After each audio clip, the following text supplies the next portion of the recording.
City cable news కి స్వాగతం. చెప్పింది చేసే చిత్తశుద్ధి, పేదల కష్టాలను పట్టించుకోవడంలో ముఖ్యమంత్రి చంద్రబాబు నాయుడుకు ఎవరూ సాటి లేరని కృష్ణా జిల్లా తెలుగుదేశం పార్టీ అధ్యక్షుడు కొనకళ్ళ నారాయణరావు అన్నారు. చెప్పింది చేసే చిత్తశుద్ధి, పేదల కష్టాలు పట్టించుకోవడంలో ముఖ్యమంత్రి చంద్రబాబు నాయుడుకి ఎవరూ సాటి లేరని కృష్ణా జిల్లా తెలుగుదేశం పార్టీ అధ్యక్షుడు మాజీ ఎంపీ కొనకళ్ళ నారాయణరావు అన్నారు. కూటమి ప్రభుత్వం అధికారం చేపట్టి మెగా డిఎస్సీపై మొదటి సంతకం చేయడం, అదేవిధంగా గత ప్రభుత్వ హయాంలో ప్రవేశపెట్టిన ల్యాండ్ టైటిలింగ్ యాక్ట్ రద్దుపై సంతకం చేయడం, ప్రతి పేదవాడికి కడుపు నిండా అన్నం పెట్టడానికి అన్న క్యాంటీన్లు పునః ప్రారంభించడం, వృద్ధులు, వికలాంగులకు, వితంతువులకు పెన్షన్లు పెంచుతూ సంతకం చేయడం చారిత్రాత్మకమని ఆయన అన్నారు. జగన్మోహన్ రెడ్డి ప్రభుత్వంలో ప్రతి ఒక్క రంగం నిర్వీర్యమైందన్నారు. ముఖ్యంగా యువత జీవితాలు డ్రగ్స్, గంజాయి వంటి మాదక ద్రవ్యాలతో మగ్గిపోయాయి. జగన్మోహన్ రెడ్డి ప్రభుత్వం మొట్టమొదటిగా ప్రజావేదిక కూల్చి రాష్ట్ర నాశనానికి తొలి అడుగు వేశారన్నారు. నూతనంగా ఏర్పాటైన కూటమి మంత్రివర్గానికి ఆయన శుభాకాంక్షలు తెలియజేశారు. ఈ కార్యక్రమంలో టీడీపీ నాయకులు కొనకళ్ళ బుల్లయ్య, మోటమరి బాబా ప్రసాద్, కాగిత గోపాలరావు, నరేంద్ర చౌదరి, మాదివాడ నరసింహారావు, బత్తిన దాస్, లంకే నారాయణ ప్రసాద్, ఇలియాస్ పాషా తదితరులు పాల్గొన్నారు. తన చేతకాని పరిపాలనతో ఒక నియంతలాగా వ్యవహరిస్తూ రాష్ట్రంలో ప్రజాస్వామ్యాన్ని మంటకలుపుతూ ప్రజా సంక్షేమం కోసం పనిచేయాల్సిన ప్రభుత్వం ఏ ఒక్క విషయంలో కూడా ప్రజా సంక్షేమం కోసం పనిచేయకుండా రాష్ట్రాన్ని, రాష్ట్ర ప్రజల్ని కూడా వాళ్ళ అభివృద్ధిని నాశనం చేసినటువంటి వ్యక్తి జగన్మోహన్ రెడ్డి. రాష్ట్రం అవినీతిమయమైపోయింది. వైఎస్ఆర్ పార్టీకి చెందినటువంటి నాయకులు కానీ, మంత్రులు కానీ, శాసనసభ్యులు కానీ అంతా కూడా అవినీతికి ఆలంబనమై ఈ రాష్ట్రంలో దోపిడీ మొదలుపెట్టి రాష్ట్రాన్ని అంతా కూడా ఆర్థికంగా దోచేశారు. ఆ యొక్క నియంతృత్వ పరిపాలన మీద చంద్రబాబు నాయుడు గారు నిరంతర పోరాటం చేస్తూ ఆయన పైన అక్రమ కేసులు బనాయించి జైల్లో పెడితే పవన్ కళ్యాణ్ గారు బేషరతుగా వచ్చి పోలీసులు ఎన్ని అడ్డంకులు సృష్టించినా కూడా రాజమండ్రి జైలుకి వెళ్ళి చంద్రబాబు నాయుడు గారికి మద్దతుగా వైఎస్ఆర్ పార్టీకి వ్యతిరేకంగా ఉన్న ఓటు నేను చీలనివ్వను, జగన్మోహన్ రెడ్డిని గద్దె దించడం కోసం నేను చంద్రబాబు నాయుడు గారితో కలిసి పనిచేస్తానని చెప్పి పవన్ కళ్యాణ్ గారు, తర్వాత మోడీ గారు, బీజేపీ మూడు కూడా కూటమిగా ఏర్పడి పోరాటం చేసి ప్రజలందరికీ కూడా అతని యొక్క పరిపాలనా వైఫల్యాలను వివరించి ప్రజలందరినీ కూడా ఒక తాటి మీదకి తీసుకొచ్చి మన జరిగిన ఎలక్షన్లో స్వాతంత్రం వచ్చిన తర్వాత కనీ విని ఎరిగినటువంటి ఓట్లు సాధించి మెజారిటీ సాధించి ఇవాళ కూటమి అధికారంలోకి వచ్చింది.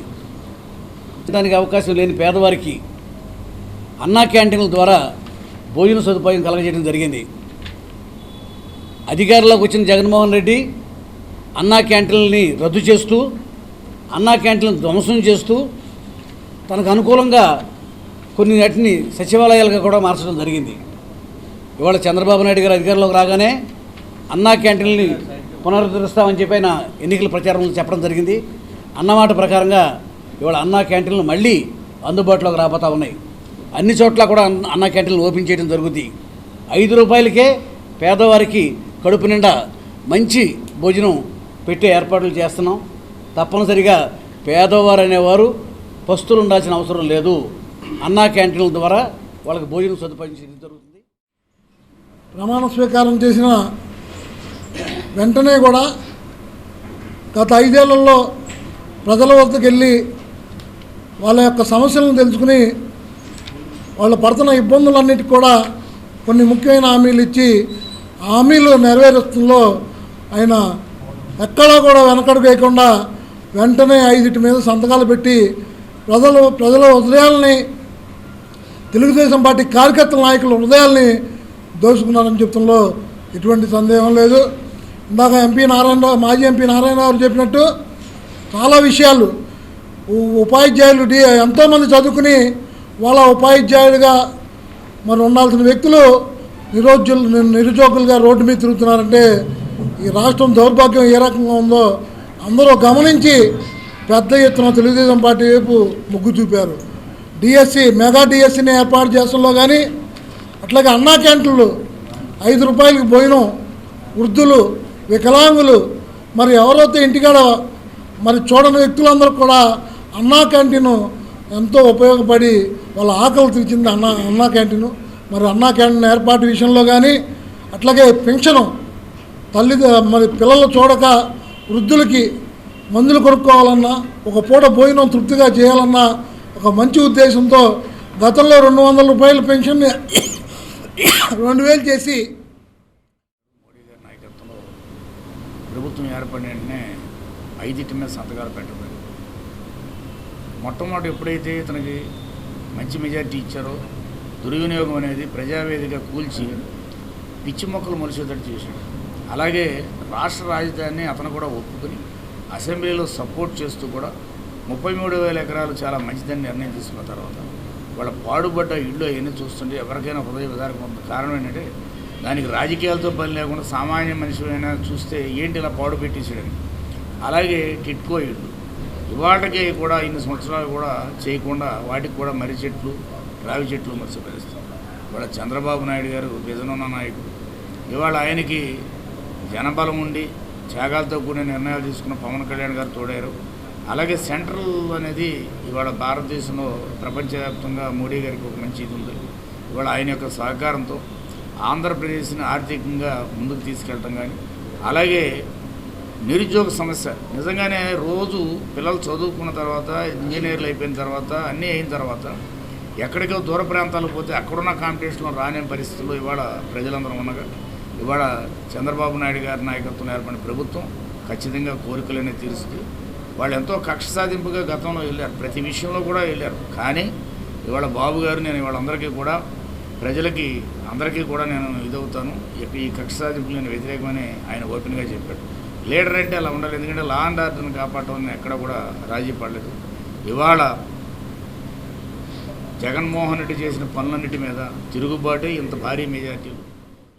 సాంకేతిక సమస్య కారణంగా రైల్వే టికెట్ల జారీ ప్రక్రియ ఉదయం నుంచి నిలిచిపోవడంతో ప్రయాణికులు తీవ్ర ఇబ్బందులు ఎదుర్కొన్నారు. సాంకేతిక సమస్య కారణంగా రైల్వే టికెట్ల జారీ ప్రక్రియ ఉదయం నుంచి నిలిచిపోవడంతో ప్రయాణికులు తీవ్ర ఇబ్బందులు ఎదుర్కొంటున్నారు. కౌతవరం రైల్వే స్టేషన్ పరిధిలో కేబుల్ కట్ అవడంతో ఈ అవరోధం ఏర్పడిందని సాంకేతిక సిబ్బంది మరమ్మతులు చేస్తున్నట్లు రైల్వే వర్గాలు పేర్కొంటున్నాయి. ఈ సాంకేతిక సమస్య వల్ల మచిలీపట్నం, చిలకలపూడి, పెడన, కౌతవరం రైల్వే స్టేషన్లలో రైల్వే రిజర్వేషన్ తత్కాల్ టికెట్ల జారీ ప్రక్రియకు విఘాతం ఏర్పడింది. ఈ నేపథ్యంలో వివిధ ప్రాంతాలకు వెళ్లవలసిన ప్రయాణికులు తీవ్ర నిరాశ చెందారు. టికెట్లు క్యాన్సిలేషన్ ప్రక్రియ కూడా నిలిచిపోవడంతో పలువురు అసహనం వ్యక్తం చేశారు. వెంటనే సాంకేతిక సమస్యను చక్కదిద్ది టికెట్ల జారీకి చర్యలు చేపట్టాలని ప్రయాణికులు కోరుతున్నారు. మంగళపూడి అనితకు హోంశాఖ కేటాయించడం పట్ల జిల్లా తెలుగు మహిళా అధ్యక్షురాలు తలసిల స్వర్ణలత హర్షం వ్యక్తం చేశారు. ప్రతిపక్షంలో ఒక రాష్ట్ర తెలుగు మహిళా అధ్యక్షురాలిగా అనేక మంది మహిళలపై అత్యాచారాలు జరిపినప్పుడు మహిళా కమిటీలతో కూడా పోరాటం చేయించిన వీరవనిత అనితకు హోంశాఖ కేటాయించడం పట్ల జిల్లా తెలుగు మహిళా అధ్యక్షురాలు తలసిల స్వర్ణలత హర్షం వ్యక్తం చేశారు. పోలీసు వ్యవస్థ అంటే ప్రజలకు న్యాయం జరుగుతోంది అనే నమ్మకాన్ని కల్పించే దిశగా ఆమె పనిచేశారు. మహిళలందరికీ ఒక దిక్సూచిగా పనిచేస్తారని, ఆమెకు హోంశాఖ ఇచ్చినందుకు ముఖ్యమంత్రి చంద్రబాబు నాయుడుకు ఆమె కృతజ్ఞతలు తెలిపారు. ఈరోజు చాలా సంతోషంగా ఉంది. ఏదైతే నారా చంద్రబాబు నాయుడు గారు నిన్న బాధ్యతలు స్వీకరించారో సచివాలయంలో, అదేవిధంగా ఈరోజు మంత్రులను వారి శాఖలను కేటాయించారు. దానిలో భాగంగా మరి ఈ రాష్ట్ర మహిళా అధ్యక్షురాలు, నేను కృష్ణా జిల్లా మహిళా అధ్యక్షురాలు స్వర్ణలతని, అదేవిధంగా మాకు రాష్ట్ర మహిళా అధ్యక్షురాలు వంగలపూడి అనిత గారు, మరి ఆవిడకి హోంశాఖ ఇవ్వటం అనేది ధర్మబద్ధం, న్యాయబద్ధం. నిజంగా ఆవిడ గట్స్ కలిగిన పదవి ఇచ్చారు. చాలా సంతోషంగా ఉంది. ఎందుకు అంటే ప్రతిపక్షంలో ఆవిడే కాక మరి మాతో కూడా మరి అనేక మంది మహిళలపై అత్యాచారాలు జరిగినప్పుడు, గంజాయి తాగి మరి అత్యాచారాలు చేసినప్పుడు వాటన్నిటి మీద కూడా మరి చాలా పోరాటం చేయించారు. మాతో కూడా పోరాటం చేయించారు. అదంతా కూడా కష్టానికి ఫలితం. ఈ రోజున వారందరినీ కూడా ఇవాళ గంజాయిని కానీ మాదక ద్రవ్యాలను కానీ వీటన్నిటినీ కూడా మరి రాష్ట్రంలో ఎక్కడా కూడా లేకుండా చేయటం కోసం ఆవిడకి ఈ రోజున మరి హోంశాఖను ఇచ్చారు. అదేవిధంగా పోలీసుల పట్ల, పోలీసు వ్యవస్థ పట్ల ప్రజలకు ఒక నమ్మకం కలిగించే బాధ్యత ఆవిడ చేపడతారు. ఆవిడ వంగలపూడి అనిత గారికి మా మహిళా కమిటీ తరపున మరి మేమందరం కూడా చాలా సంతోషంగా, ఆనందంగా ఉన్నాం. ఎందుకంటే లోకేష్ బాబు గారు కష్టపడిన మహిళలందరికీ కూడా న్యాయం చేస్తున్నారనే తార్కాణానికి ఇప్పుడు ఈవిడికి ఇచ్చిన హోంశాఖే మరి తార్కాణం అని మేము చెప్తున్నాము. అందరికీ కూడా మరి ఇలాగే న్యాయం చేస్తారు లోకేష్ బాబు గారు. మహిళలు ఏ విధంగా పనిచేశారో ఈ రాష్ట్రాన్ని అధికారంలో తీసుకురావడానికి గుర్తించారని చాలా ఎస్ఎన్ గొల్లపాలెంలో వైసీపీ జెండా స్థూపాన్ని టీడీపీ జనసేన శ్రేణులు ధ్వంసం చేశాయని వైసీపీ చేసిన ఆరోపణను టీడీపీ నాయకులు ఖండించారు. ఎస్ఎన్ గొల్లపాలెంలో వైసీపీ జెండా స్థూపాన్ని టీడీపీ జనసేన శ్రేణులు ధ్వంసం చేశాయని వైసీపీ చేసిన ఆరోపణలను టీడీపీ నాయకులు ఖండించారు. కక్షపూరిత చర్యలకు పాల్పడటం తెలుగుదేశం పార్టీ విధానం కాదని వాస్తవాలు తెలుసుకుని ఆరోపణలు చేయాలని వారు హితవు పలికారు. వైసీపీ జెండా దిమ్మ కూల్చిన నిందితులను గుర్తించి చర్యలు తీసుకోవాలన్నారు. గతంలో గ్రామంలో టీడీపీ నెలకొల్పిన బస్సు షెల్టర్ కు వైసీపీ రంగులు వేసే ప్రయత్నం చేసినా తాము నివారించాం గానీ పోలీస్ కేసులు పెట్టలేదని వారు గుర్తు చేశారు. ఈ కార్యక్రమంలో టీడీపీ గ్రామ unit in charge Kolluru Suresh, MPTC మరియు గ్రామ పార్టీ అధ్యక్షులు కొనకళ్ల గోపి, కొనకళ్ల మధు, రవి, గణేష్ తదితరులు పాల్గొన్నారు. బుధవారం రాత్రి గుర్తు తెలియనటువంటి వ్యక్తులు 1:02 సమయంలో ఎస్ఎన్ గొల్లపాలెం గ్రామ పంచాయతీ ముందు ఆంజనేయ స్వామి యొక్క దేవస్థానం ముందు ఉన్నటువంటి ఒక దిమ్మని లాగారనేటువంటిది ఒక అభియోగం మోపడం జరిగింది. ఆ యొక్క దిమ్మ విషయంలో మేము టీడీపీ వాళ్ళం కానీ వైసీపీ వాళ్ళం కానీ ఎవరిని కూడా ఎంకరేజ్ చేసింది కానీ లేకపోతే ఆ దిమ్మను తీయండి అని కానీ అటువంటి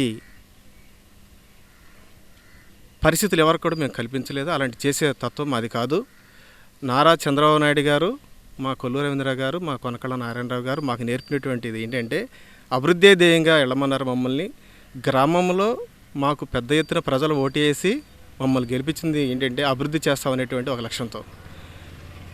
మేము అభివృద్ధి చేస్తామని ప్రజలు మమ్మల్ని నమ్మి ఇవాళ మాకు పెద్ద ఎత్తున ఓట్లు వేసి మమ్మల్ని గెలిపించి ఇంకా మమ్మల్ని 5 ఏళ్ళు కూడా మరి ప్రజలు ఆశీర్వదించారు. పైన భగవంతుడు కూడా ఆశీర్వదించాడు అనేటువంటి దిమ్మను లాగి పడేశారు టీడీపీ వాళ్ళు అని ఒక మనిషి అంటాడు. ఒకళ్ళ ఎవరో తెలియదని వైసీపీ నాయకులు ఇవాళ గ్రామంలో కలహాలు రేపుతున్నారు.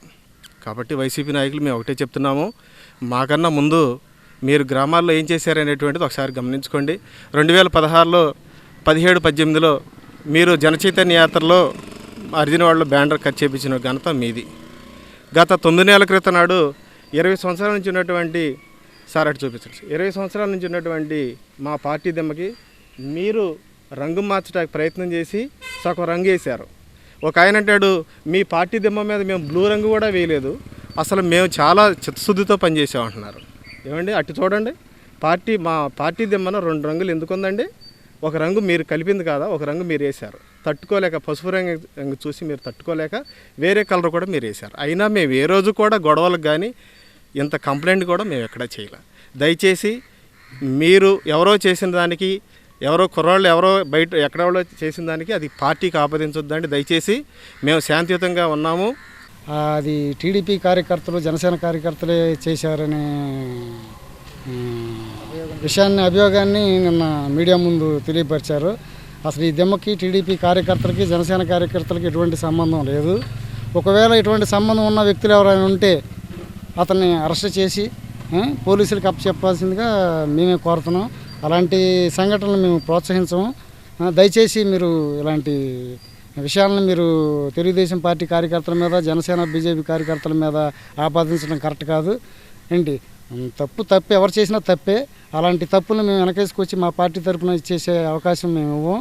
దయచేసి మన గ్రామ అభివృద్ధికి మన గ్రామానికి ఏం తీసుకురావాలి, ఎలా డెవలప్ చేయాలనేదే మేము చూసుకుంటాం. కానీ అలాంటి విధ్వంసాలు చేయమని ప్రోత్సహించే తత్వం మా పార్టీకి లేదు. దయచేసి ఎలాంటి అపాండాలు మానుకోండి.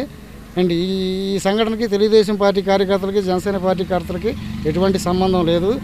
ఒకవేళ ఇటువంటి సంబంధం వ్యక్తులు ఎవరైనా ఉంటే పోలీసులు చర్యలు తీసుకుంటారో ఆ చర్యలు ఎలా తీసుకున్నా కూడా మాకు ఎలాంటి అభ్యంతరం లేదు. ఈ విషయాన్ని మేము కూడా తీవ్రంగా ఖండిస్తున్నాం. అలాంటివి జరుగుంటే దిమ్మలు ఏం పగలగొడితే అలా ఉండవు, ఉట్టిదే అన్ని అబద్ధాలు వాళ్ళే చేయించి తెలుగుదేశం మీద జనసేన మీద తోస్తున్నారు. దీన్ని మేము ఖండిస్తున్నాం. నిజంగా మా వాళ్ళు చేసి ఉంటే మేము ఒప్పుకోం. అది చేయలేదు, కావాలని క్రియేట్ చేశారు. ఇదండి. సిటీ కేబుల్ న్యూస్ సమాప్తం.